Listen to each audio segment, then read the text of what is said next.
are tickets on sale in the Congress party in Bihar? Is independent MP Pappu Yadav calling the shots along with the High Command? Well, these questions are emerging today because of an audio conversation between Afaq Alam, three-time Congress MLA from Kasba constituency, and Congress's Bihar President Rajesh Ram has gone viral. In this 3-minute and 16-second clip, Congress MLA Alam is seen discussing ticket issue and claims that Pappu Yadav and KC Venugopal, in fact, are taking decisions on tickets. In fact, in another video, Alam has claimed that 3 Bihar Congress netas are allegedly demanding money in exchange of tickets. He claims he did not get the ticket as he could not pay the bribe. And this is being seen as major embarrassment for the Grand Old Party ahead of assembly elections.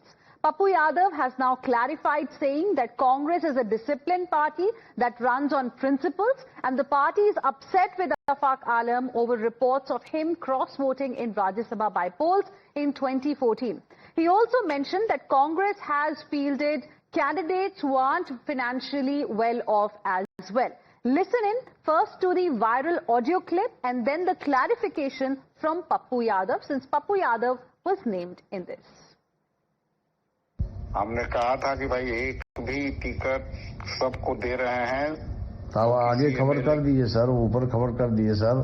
आप बड़े मतलब कि अभी पप्पू यादव लगा हुआ है ना। किसके पीछे लग गया पप्पू यादव? कौन सी है पप्पू यादव? क्या है? इरफान है तो पप्पू यादव हम लोग पार्टी का कौन सी है? कौन चीज है तो ये तो ऊपर पूछिएगा ना सर। किसको पूछे भैया? हमने आपका रिकमेंडेशन किया। हाँ और आपकी तबल आपका, इसके बाद अबूदूर जी का, इजरारुल जी का, सबका से टिकट जो है बाद में आन के सिंबल रोका है। क्या रोक दिया? अब ये सब पप्पू जी और फलाना और ढेकाना बेनू जी सब बैठ करके क्या क्या कर रहे हैं अब हुए। तो आपको अड़ना है, अब आपके अध्यक्ष हैं हम लोग के, आपको कहीं न कहीं अड़ना पड़ेगा सर। भाई अब इससे ज्यादा तो आपको देर से पता चलेगा। हमने कहा किसी को भी विधायक को टिकट नहीं करना चाहिए। जब हम फैसला लेने वाले होते हैं तो हमको एको सीट नहीं मिलता। कांग्रेस पार्टी मूल्यों से और सिद्धांतों से चलती है, वो डिसिप्लिन पार्टी है। और अफाक जी को तो उंगली पकड़ के चलना सिखाए। जिला परिषद अध्यक्ष में 80 लाख रुपया अफाक जी को दिया। जब इन लोगों ने राज्यसभा में पैसा लेके क्रॉस वोटिंग किया था तब भी कांग्रेस नाराज थी। मंत्रिमंडल में रंजीत रंजन जी ने बनवाया तब याद ही नहीं आए। और जिस वर्कर को कांग्रेस ने टिकट दिया है वो तो 2 कट्ठा जमीन भी नहीं है, पैर में चप्पल भी नहीं है। लगभग जगहों पर कांग्रेस ने तो गरीब वर्कर को टिकट दिया।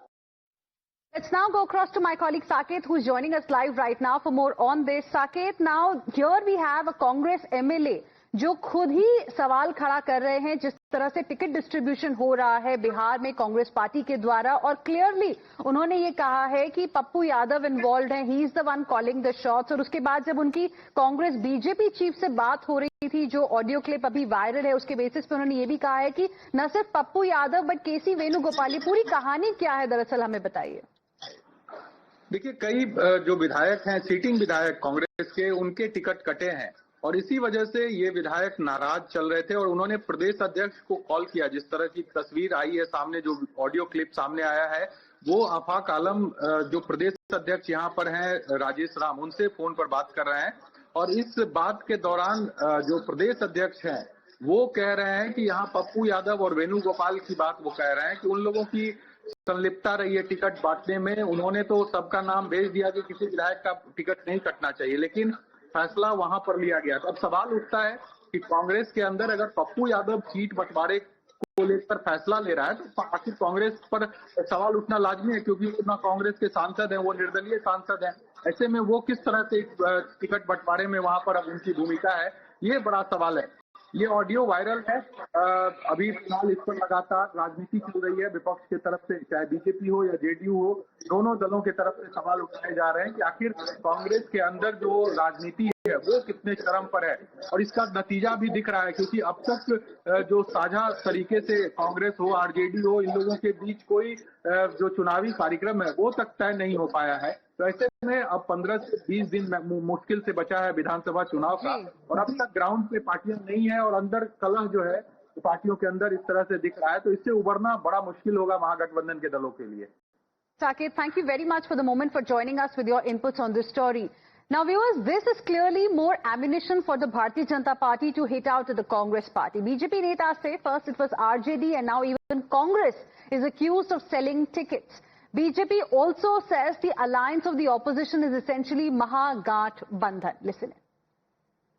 महागठबंधन में पैसे का खेल हो रहा है। जो टिकट बांटने में पैसे का खेल करता हो उससे बिहार के तरक्की की उम्मीद क्या की जा सकती है। पहले भी इनका रिकॉर्ड रहा है कि नौकरी देने में जमीन लिखवा लेते हैं और आज टिकट देने में भी जमीन और पैसा दोनों लिखवाते हैं। However, Congress's ally Samajwadi Party defended the grand old party, saying that this isn't a serious matter, as such allegations are usually raised by candidates who don't get tickets. Listen in. जब भी किसी प्रत्याशी का ticket नहीं होता है, फिर वो किसी भी दल में हो, एक एक सीट पे 10-10, 20-20 लोग टिकट मांगते हैं और फिर जब टिकट नहीं मिलता तो वो आरोप लगाने का काम करते हैं। इसलिए ये कोई गंभीर विषय नहीं है। हर चुनाव में हर दल में इस तरह के आरोप लगते हैं और भारतीय जनता पार्टी को भी इतिहास में अगर जाएंगे तो उनको भी अपने गिरेबान में झांकना पड़ेगा कि उन पे भी आरोप लगे।